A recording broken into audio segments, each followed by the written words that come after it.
This spring has brought some much-needed relief to California from all the record rain and snow it has seen lately, but a new danger is on the horizon. The huge snowpack that has settled over the Sierra Nevada range is starting to melt, meaning trillions of gallons of water are soon going to rush into rivers and reservoirs and heighten the already saturated area's flood risks.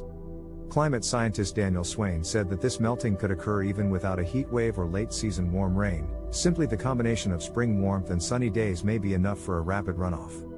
As we experience extreme changes to our climate brought about by global warming, these types of disasters are increasingly difficult to predict and prepare for. Insert 2-second pause. That is certainly being seen from the southwest to the Rockies, where waters have been deep enough to require emergency crews to conduct water rescues from submerged vehicles and homeowners to labor over trying to stave off flood waters from their homes. Just last month, homes and businesses in Pajaro, California were flooded when the local river's levee failed, and the town is still recovering, making people even more nervous at what further flooding could bring. At the same time, much of the state was in a major drought less than 10 years ago, making it especially concerning to grapple with this extreme shift in conditions. California officials, as well as the U.S. Army Corps of Engineers, acknowledge that they don't have the data and models that can reliably tell them what to expect. New variables such as increased solar radiation and groundwater flow make a big difference in the outcomes they observe.